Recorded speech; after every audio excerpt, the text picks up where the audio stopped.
Capítulo 31. Augurio ominoso. 1 mes y 22 días desde la última muerte, 9 muertes. Esa mañana, cuando Subaru despertó, el sol había decidido no dejarse ver.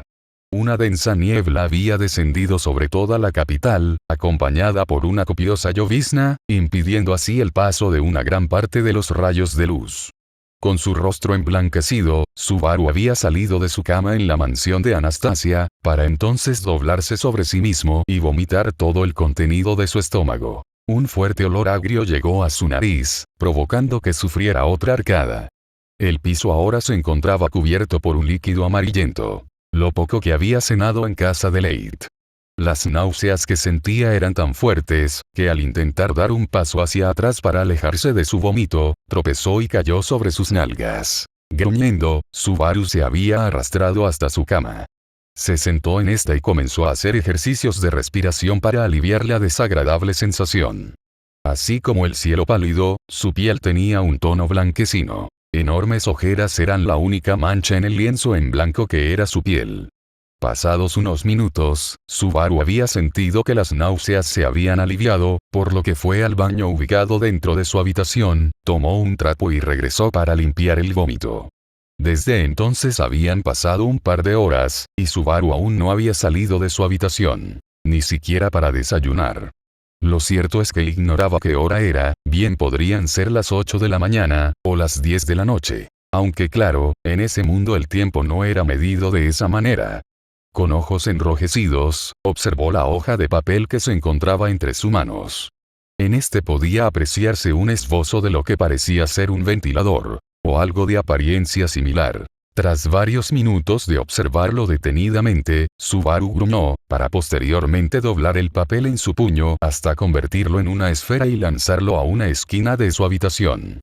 Allí, en dicha esquina, se encontraba un pequeño contenedor de basura cilíndrico. Una papelera. Esta se encontraba llena hasta el tope, y múltiples bolas de papel la rodeaban. El boceto recién desechado cayó al suelo, perdiéndose entre el cúmulo de bolas de papel. Suspirando, Subaru se recostó sobre el respaldar de su silla de madera y se tomó la cabeza. Le dolía mucho el estómago, probablemente porque no había vuelto a comer nada desde que bebió el té que Leith le había ofrecido. Y definitivamente no ayudaba que apenas hubiera logrado dormir un par de horas tras regresar a su habitación. A Subaru le habría gustado poder excusarse, alegando que ello se debía al cambio de ambiente. Pero lo cierto es que para ese momento ya se había acostumbrado a su estilo de vida seminómada. Dormir poco también era algo a lo que ya se había acostumbrado. Las pesadillas cada noche eran más constantes, por lo que incluso cerrar sus ojos era suficiente para ponerlo ansioso. Aún así, esa desagradable mañana se sentía peor que cualquier otra en mucho tiempo. Y él ya había identificado al causante de ello. Maldición, no dejo de sentir como si algo catastrófico estuviera a punto de pasar, murmuró con pesadez, mientras se levantaba de la silla y se alejaba del escritorio. La ominosa sensación capaz de helar su sangre, que había estado recorriendo su cuerpo durante la noche del día anterior, aún no lo había abandonado. Todo lo contrario, había empeorado. Se sentía nervioso, ansioso, aterrado, como si sus instintos afilados por la exposición a la muerte le dijesen que ésta se estaba acercando de nuevo. Apenas había pasado mes y medio desde el ciclo de muertes en Kyo, y Subaru no estaba en condiciones de volver a lidiar con algo como ello. Y no es como si de otra manera lo fuera a estar. Acostumbrarse completamente a morir no era algo que creyera posible, después de todo. Sin embargo, su estado mental estaba más lejos que nunca de encontrarse estable.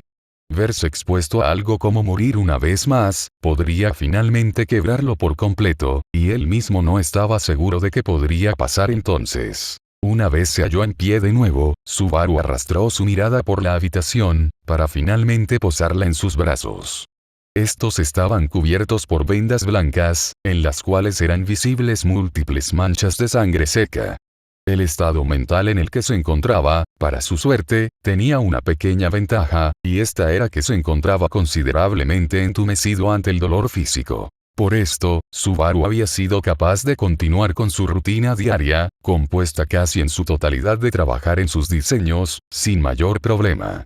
Aún así, como era de esperarse, la presencia de las astillas había resultado en detrimento de la integridad de sus brazos, los cuales se encontraban en estado constante de infección y, por lo tanto, inflamación.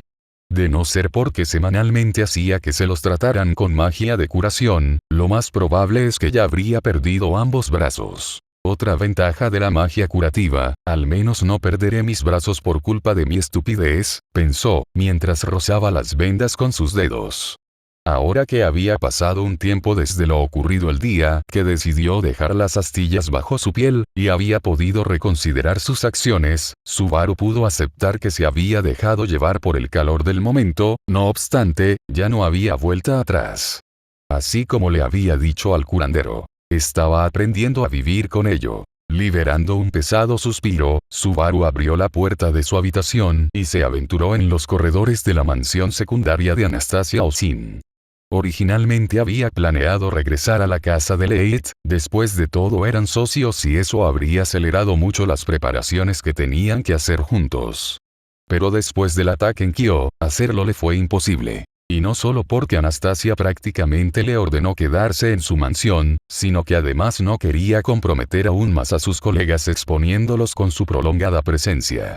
Alguien estaba tras él, el desconocido cliente que había contratado a las asesinas que lo atacaron en Priestella y, presuntamente, había podido influir de alguna manera para que la Sarestía impostora lo atacara. Y dado que ella murió en su enfrentamiento, preguntarle al respecto sería imposible. Cualquiera que se relacionara con él podría estar exponiéndose al peligro de que el cliente colocara un blanco en su espalda, o tal vez peor, al peligro de verse envuelto en otro intento de asesinato hacia su persona.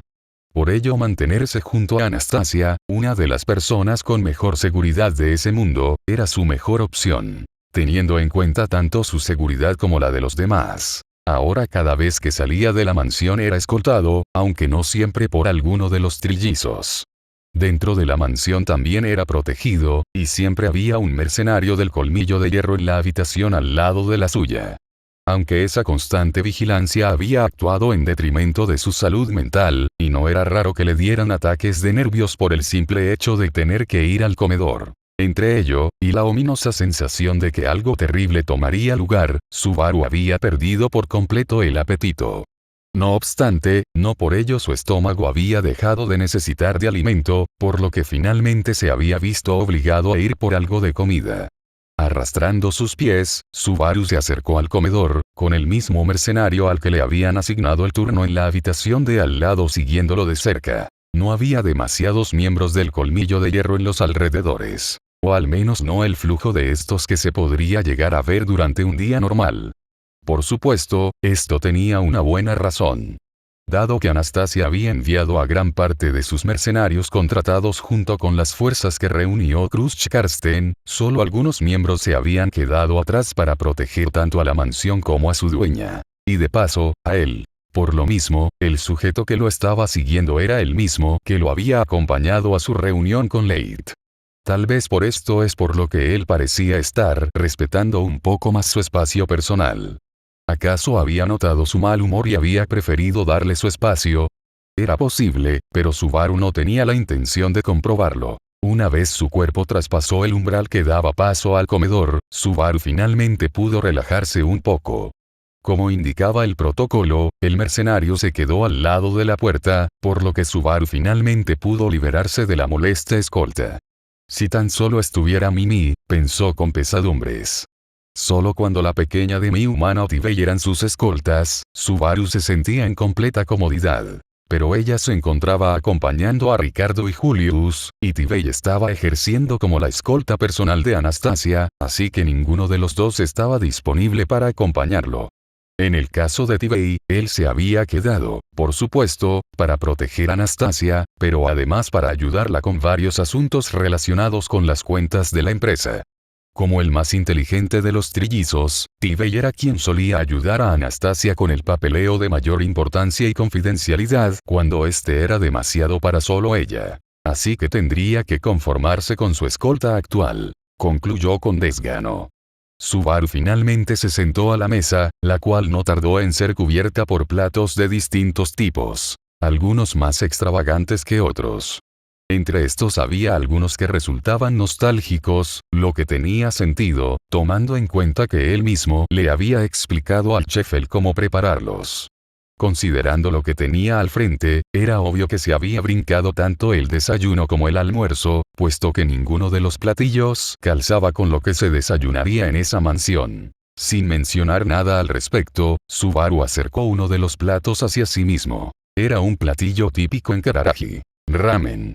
Subaru permitió que el nostálgico aroma que emanaba de este inundara su nariz, reprimiendo un melancólico sollozo en el proceso. En silencio, Subaru comenzó a comer. Habían pasado un par de minutos en los que solo el sonido de fideos siendo sorbidos reverberaba en la habitación, cuando Subaru escuchó el sonido de una silla siendo arrastrada. Ante esto, Subaru levantó la mirada instintivamente, encontrándose así con dos ojos de un hermoso tono verde azulado. Me alegra ver que finalmente salieras de tu habitación, Natsuki-kun. Lo cierto es que cuando no te vi durante el almuerzo comencé a preocuparme un poco. ¿No crees que estás siendo un poco ingrato con tu anfitriona? Con gestos de resentimiento falso, Anastasia le reclamó por haberse ausentado durante 2 de las 3 comidas del día. Supongo que tienes razón. Lo siento, es solo que, Subaru bajó la mirada y trató de excusarse, pero no se le ocurrió nada. Anastasia ya estaba al tanto de mucho de lo que lo atormentaba, pero eso no significaba que comprendiera por completo cuán afectado se encontraba él por todo ello. Y aunque a Subaru le habría gustado poder hablar más de ello, su incapacidad de encontrar las palabras correctas para expresarse, y su aversión a seguir mostrando sus múltiples debilidades, se lo impedían. No hace falta que te fuerces a decírmelo, Natsuki-kun. Solo bromeaba. Cada uno lidia con sus problemas a su ritmo, así que no quiero que te sientas presionado. Cuando te sientas listo para retomar tu rutina normal, me alegrará compartir la mesa contigo. Con una sonrisa extremadamente tranquilizadora, Anastasia le impidió seguir hablando. A pesar de su estado, Subaru nunca había dejado de trabajar en sus diseños. De hecho, todo lo ocurrido solo lo había llevado a obsesionarse con dedicar todo su tiempo a trabajar en estos. Por ello, no era raro que Anastasia y él se vieran seguido para conversar respecto a estos y el rumbo de la operación reinvención. Por supuesto, después de varios meses ambos habían llegado a abrirse al otro. Subaru no podía decir que conocía demasiado a Anastasia Osin. No era íntimo con ella después de todo. Pero la conocía lo suficiente como para considerarla una amiga. Pasar tiempo con ella, aunque en la mayoría de las ocasiones este sería invertido completamente en hablar de negocios, era de las pocas cosas en las que encontraba deleite. Después de todo, Anastasia era una mujer inteligente, que sabía muchísimo de negocios y conocía todo del sector en que se movía. Gracias a ella, había logrado decidirse en qué diseños enfocarse y en qué no. Si no estaba seguro de si una idea de su mundo tendría cabida en ese, iría con ella y ella le diría qué tipo de artículos se venderían bien y qué no. Ahora tenía casi 100 diseños terminados, y ella había influido mucho en qué artefactos saldrían de estos. Subaru sacudió la cabeza, percatándose de que se había dejado llevar por sus cavilaciones y miró de nuevo a Anastasia. La chica estaba vistiendo un vestido blanco con detalles violeta y su pelo estaba peinado en una gran trenza, que caía sobre su espalda como si de una catarata lila se tratara. Me he estado sintiendo nervioso, eso es todo. Dijo Subaru, decidido que lo mejor era explicar el porqué de su ausencia. Nervioso. ¿Tiene algo que ver con la operación reinvención? ¿O con? No, si hablar de ello te hace sentir peor, no tienes que decirme nada. Anastasia sacudió su mano, como dándole a entender que podía dejar de lado el asunto. Pero no era lo que Subaru deseaba, necesitaba sacarlo de su sistema, o era posible ello que siguiera atormentándolo indefinidamente. No, no tiene nada que ver con la operación reinvención. Aunque es cierto que su proximidad me pone un poco nervioso, no, lo que me preocupa es, Subaru se calló. Ambos cruzaron miradas por un momento, en completo silencio, mientras que él buscaba las palabras que deseaba decir. Ella, similar a su caballero, mantuvo su semblante siempre calmo, sin mostrar intención de quedar a apurarlo. Anastasia, dijo él tras un rato. ¿Pasa algo? La chica inclinó su cabeza ligeramente, mientras lo miraba con una expresión que era objetivamente adorable. ¿Aún no has recibido algún informe sobre lo ocurrido durante la cacería de la ballena blanca? Tal vez ya haya llegado un mensajero de Cruz-chan, es solo que me gustaría corroborar que todo salió bien. Logrando finalmente decir, aunque de manera parcial, lo que quería decir, Subaru esperó expectativamente a que la chica le respondiera. Ella lo miró en silencio por un momento, antes de atreverse a hablar. Sin embargo, el tono de su voz inmediatamente puso a Subaru en estado de alerta. No, lastimosamente se encuentran demasiado lejos. Tendremos que esperar al menos 2 días para que nos lleguen noticias al respecto. Aún así, Natsuki-kun, ¿a qué te refieres? ¿A qué me refiero? Preguntó él de vuelta, siendo un escalofrío recorrer su espalda. Sí, ¿a qué te refieres con Cruz-chan? No recuerdo que nadie con ese nombre formara parte del grupo de cacería, y con esas palabras, Subaru comprendió que su instinto, muy como el de Alibel, no había fallado. ¿Qué? Viejo Will, ¿dónde? ¿De dónde estamos? ¿Qué dio? Wilhelm, con un semblante ligeramente abatido, observó atentamente al chico de aspecto femenino, cuya mirada se encontraba totalmente perdida. Wilhelm escaneó su delicado cuerpo en busca de heridas, pero no encontró nada. Era como el curandero del colmillo de hierro le había indicado. Suspirando, Wilhelm envainó su última espada y se sentó al lado del chico de mi humano. Estamos en una planicie ubicada entre las mesetas y Clara y la ciudad de Flanders. Aunque supongo que eso no es lo que quieres escuchar. El anciano miró al chico de soslayo, esperando alguna clase de respuesta. No la obtuvo. Félix seguía mirando hacia el frente, como si en su mente él nunca se hubiera movido de allí. Wilhelm suspiró de nuevo, con aún más pesadez que antes. Parece que la niebla le afectó mucho más que a los demás, es el único que no se ha recuperado. El diagnóstico provino del curandero principal del colmillo de hierro, un demi-humano de aspecto zorruno. Cuando la ballena liberó la niebla de contaminación mental, Félix no fue afectado. No creo que su estado tenga que ver con ello. Lo corrigió el guerrero avejentado, negando con la cabeza. Tal vez el efecto fue retardado, y por eso le afectó de tal manera. Dado que el curandero había formulado su hipótesis como una pregunta, estaba claro que él mismo no estaba seguro de esta. No, tampoco creo que se trate de eso. Lo cierto es que ni a él ni a mí nos afectó la niebla en primer lugar. Y aunque no me siento tan perdido como él, lo cierto es que sí me siento como si algo me hiciera falta. Algo aquí. Teniendo problemas para transmitir lo que sentía, Wilhelm habló pausadamente, para al final señalar su cabeza con su dedo índice. Se supone que el ataque más terrible de la ballena blanca era el borrar a la gente de la existencia misma con gigantescos torrentes de maná contaminado, ¿no es así? Tal vez, pero antes de continuar, el curandero se detuvo. Decir lo que estaba por decir podía llegar a considerarse insensible, o al menos así lo razonó él. Wilhelm, percatándose de esto, sacudió su cabeza. Yo pienso lo mismo. Sabemos que varias personas de cada escuadrón murieron a causa de la niebla, dado que simplemente desaparecieron en el aire. Es posible que una persona cercana a Félix y a mí se encuentre entre esos números. El solo pensarlo hace que quiera arder en ira, pero ahora que la bestia está muerta, es como si no tuviera hacia dónde dirigirla. Mostrándose extrañamente franco, Wilhelm habló de lo que sentía mientras apretaba fuertemente con una de sus manos el mango de su espada. Tras unos momentos de silencio, Wilhelm se levantó e hizo una reverencia en dirección del curandero. Disculpe a este anciano y sus desvaríos, me imagino que se debe encontrar muy ocupado ahora que Félix no pude hacerse cargo de los heridos. No hace falta que se disculpe, Wilhelm-sama. Todo esto, toda esta situación, nos ha afectado a todos. Nosotros también estamos recogiendo los pedazos, pero siéntase en la libertad de acudir a nosotros en caso de que lo necesite.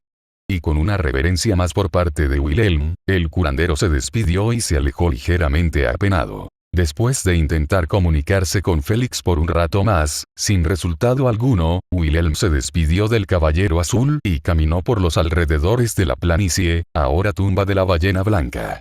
Habló con varios de los veteranos guerreros que se le habían unido a la cacería y dio condolencias a aquellos que habían perdido allegados.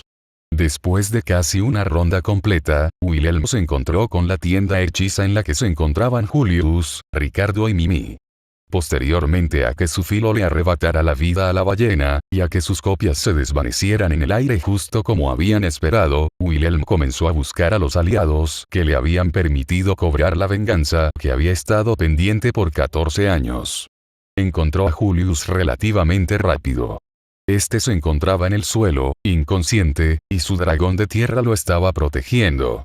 Poco después apareció Ricardo, cargando a una también inconsciente Mimi. Aparentemente habían sobrevivido la caída de la ballena gracias a que su dura piel sirvió para absorber y disipar la fuerza del impacto, pero aún así no habían salido completamente ilesos. No obstante, la mayor parte del daño que habían recibido había sido causada por el uso de la poderosa técnica que derribó a la ballena. La niña solo había salido con vida gracias a que su protección divina le permitía compartir su energía vital, su odo, con sus hermanos. Y Ricardo, a pesar de contar con un cuerpo mucho mejor entrenado para soportar el daño de retroceso del ataque sónico, había terminado con su mandíbula rota y gran parte de su hocico desgarrado. Una vez los cuatro se encontraron de nuevo juntos, fueron en busca del resto de supervivientes, a los que encontraron en un mismo lugar gracias al trabajo de los subordinados de Ricardo. Dar con ellos había resultado ser una tarea sencilla, gracias a los metías que habían sido distribuidos entre el grupo de mercenarios. Estos, mientras que la última batalla tenía lugar, habían localizado a los supervivientes y armado un puesto de avanzada compuesto por diversas tiendas de tela. Entre los supervivientes se encontraba Félix, lo que había traído paz a Wilhelm. Aunque el sentimiento no duró mucho. La última vez que Wilhelm había visto al mejor curandero del reino, este había perdido la compostura por completo.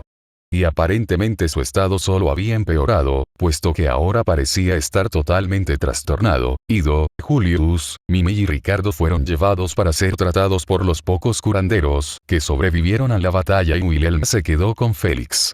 Ahora que volvían a reunirse, el estado de los tres, como era de esperarse, no había cambiado demasiado. Julius seguía inconsciente, al igual que Mimi, y Ricardo ahora tenía una especie de bozal en su hocico. Algo que Wilhelm intuyó que serviría para inmovilizarle la mandíbula y que así no se lastimase más. El anciano se acercó a ellos en silencio, esperando recibir solo silencio en respuesta a su llegada. Sin embargo, sus expectativas fueron traicionadas por la voz de Ricardo. No otro sia, no vamos. Dijo con su voz siendo entorpecida por el bozal. Batiré junto al reto de comillo e hierro. No llevaremos a loma herido. Ricardo parecía aún tener información que transmitirle, pero su lesión de mandíbula simplemente se lo estaba haciendo imposible. Capitán. Le dije que lo mejor era que no hablara, podría lastimarse más de lo que ya está.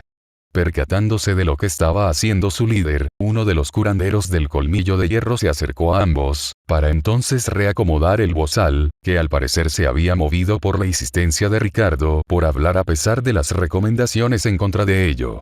Lo que el capitán quiere decir es que nosotros ya nos vamos de aquí, pensamos usar la mitad de los carruajes que trajimos para llevarnos a los que están más heridos.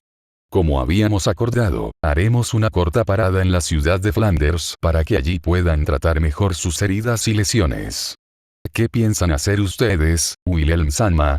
Con ustedes, Wilhelm supuso que el curandero se refería a él y los guerreros que se encontraban bajo su mando y el de Félix durante la duración de la cacería. Es necesario que congelemos a la ballena para retrasar su pudrición, y que nos llevemos una parte para demostrar ante el reino que realmente acabamos con ella. Así que partan ustedes primero, nosotros lo haremos una vez nos hagamos cargo de ello. Es posible que para la tarde nos podamos reunir de nuevo. Diré. Gritó Ricardo, desacomodando de nuevo su bozal y provocando otra reacción exagerada por parte del curandero. Wilhelm, una vez la situación volvió a calmarse, miró entonces a Ricardo e hizo una sola petición. Nada más pido que se lleven a Félix, por favor. Tal vez salir de aquí cuanto antes ayude a acelerar su recuperación.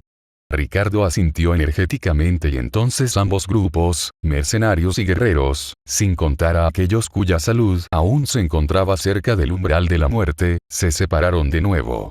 Pasaron 3 horas desde la partida del Colmillo de Hierro y lo más heridos, para que el grupo bajo el mando de Wilhelm Van Astrea pudiera imitarlos.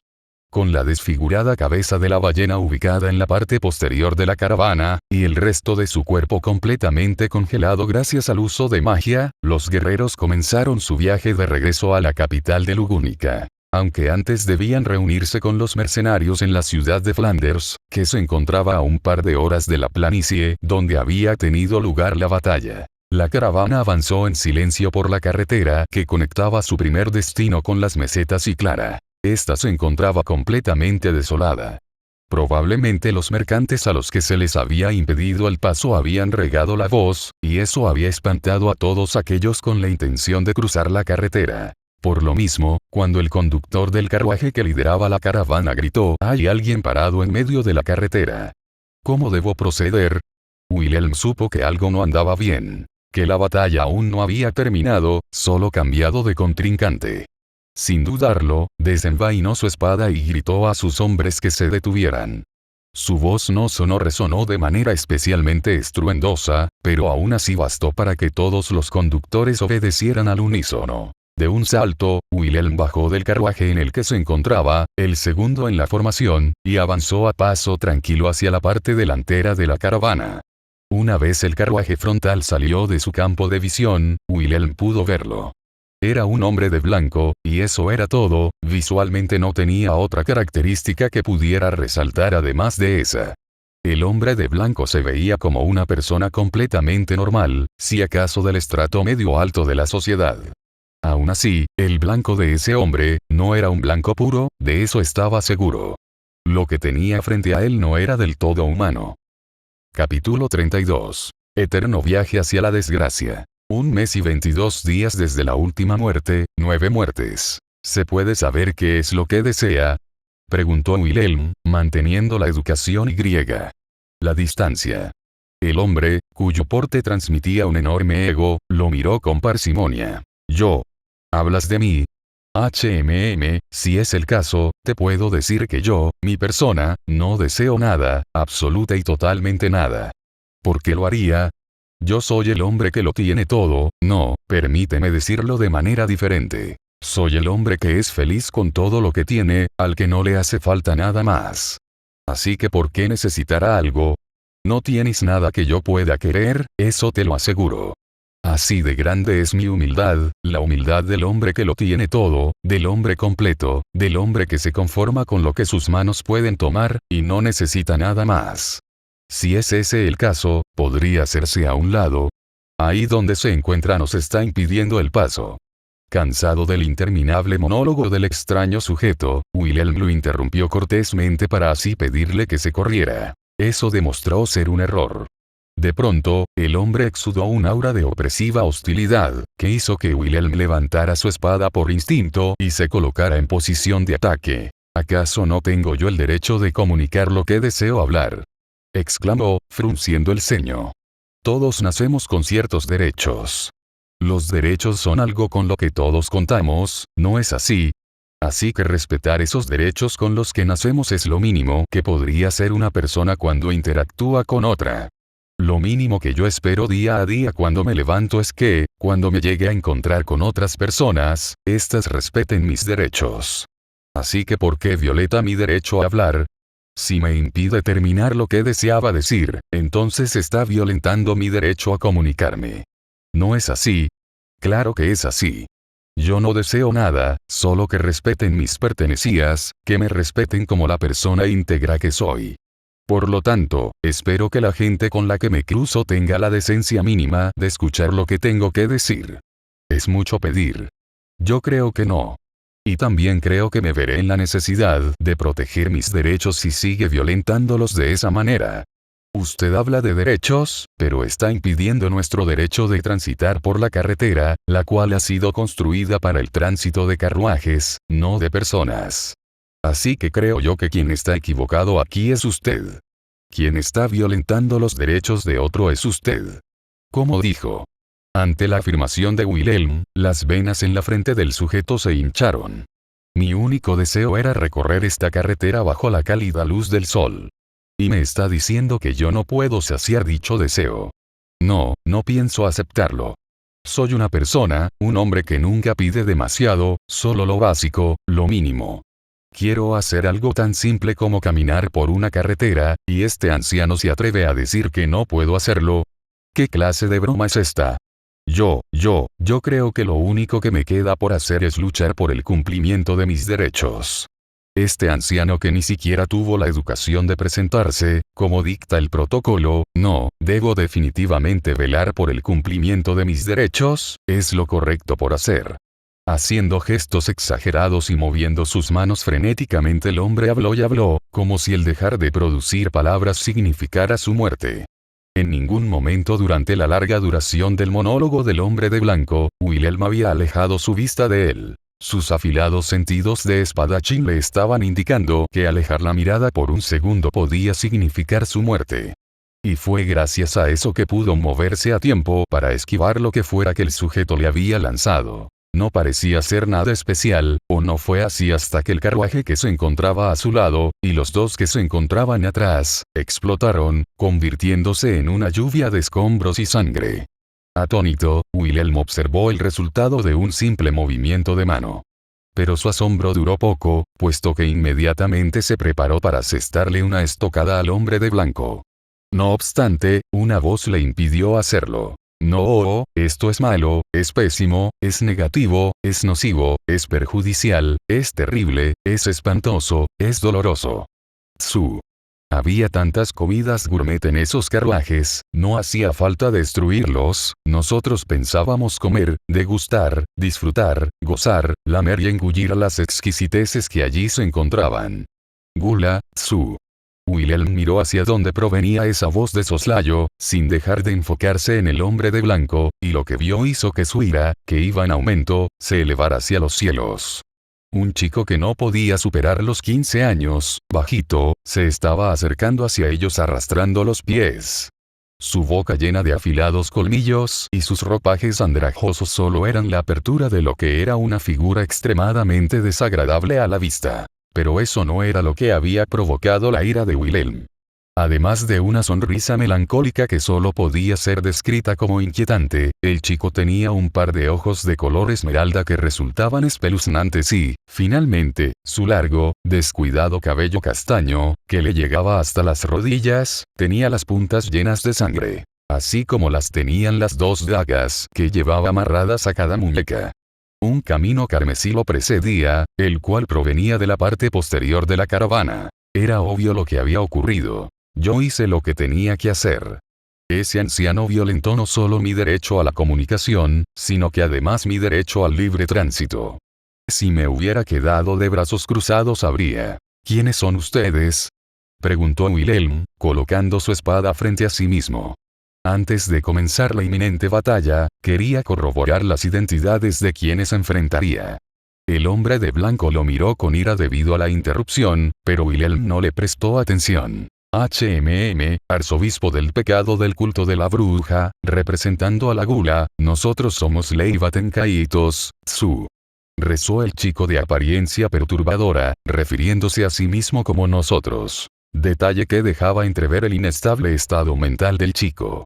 Y no es como que Wilhelm no hubiera sospechado cuál era su identidad tras la anterior mención de gula, y si el patrón se mantenía, el hombre de blanco era. Así que ahora sí le interesan las introducciones. Lo haré para demostrar que yo soy el mejor hombre aquí, aquel que lleva la razón, arzobispo del pecado del culto de la bruja, representando a la codicia, Regulus Cornelius. El culto de la bruja, murmuró Wilhelm, pensativo. ¿Qué hacen ustedes aquí? Nosotros solo teníamos curiosidad por conocer a la persona responsable de asesinar a la ballena blanca. Nuestra mascota vagó por este mundo durante 400 años, así que pensamos que la persona que acabó con su vida debe de tratarse de alguien interesante, sorprendente, brillante, increíble, asombroso, extraordinario. Una verdadera exquisitez. Gula Gourmet. Gula. Su mascota. Lo que Wilhelm no esperaba, era encontrar en quien depositar la ira y la decepción que se habían apoderado de su interior tan pronto. Su espada se movió 1 milímetro para entonces desaparecer, y antes de que Leivatenkaitos pudiera terminar de hablar, su torso fue atravesado de lado a lado. Una punta de acero era visible sobresaliendo de su espalda, y antes de que pudiera pronunciar la última palabra de su discurso, el líquido carmesí reemplazó cada letra. El arzobispo de la Gula, Leiva Tenkaitos, fue capaz de captar el veloz movimiento de la espada del anciano. Sus ominosos ojos esmeralda se posaron en el brillo del acero, danzando bajo el caluroso sol del mediodía.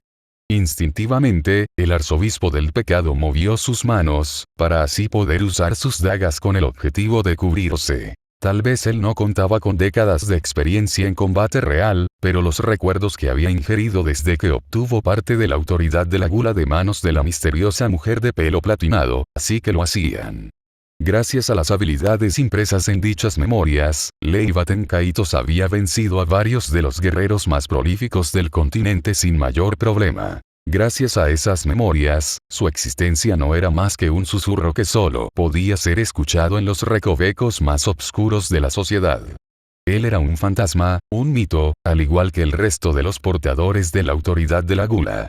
Nadie que se hubiera topado con él, o con su hermano, había podido relatar lo sucedido. Algunos morían, y se podría llegar a considerar que los que conforman este grupo resultaron los más afortunados, puesto que aquellos que sobrevivieron al encuentro con un arzobispo de la Gula, fueron sustraídos de su completa identidad, o la totalidad de sus recuerdos, o ambos. Aún así, para que Leiva Tenkaitos pudiera darles un completo uso a las habilidades inherentes de sus memorias, antes debía activar su propia habilidad. Una de las principales habilidades de su autoridad. Eclipse, el as bajo la manga de Gula. Mientras que con el eclipse lunar era capaz de darle uso a las memorias que consumió. Con el eclipse solar podía darles uso a los nombres consumidos y convertirse, de manera casi literal, en la persona cuyo nombre había robado. Aunque prefería evitar usar este último, debido a que siempre causaba en él la sensación de perderse dentro de sí mismo, la sensación de que su propia conciencia se estaba difuminando, como si otra existencia diferente a la suya lo estuviera engullendo. No obstante, por un momento consideró utilizarla. La velocidad a la que se estaba moviendo el hombre no era normal, no era algo que hubiera visto en años, y no se encontraba preparado para reaccionar a tiempo. Sin embargo, al final descartó la decisión de utilizar eclipse solar e intentó activar eclipse lunar. Pero Leiva Tenkaitos había sido descuidado. Se había confiado. Dado que un portador de la autoridad de la Gula no deja atrás testigos de sus actos, Leiva Tenkaitos nunca había experimentado lo que significaba enfrentar a una persona que realmente, de corazón, lo odiara. A lo largo de su existencia como arzobispo del pecado, nunca había aparecido una persona sediente de venganza ante él, nunca había sido casado. Eso lo había vuelto negligente.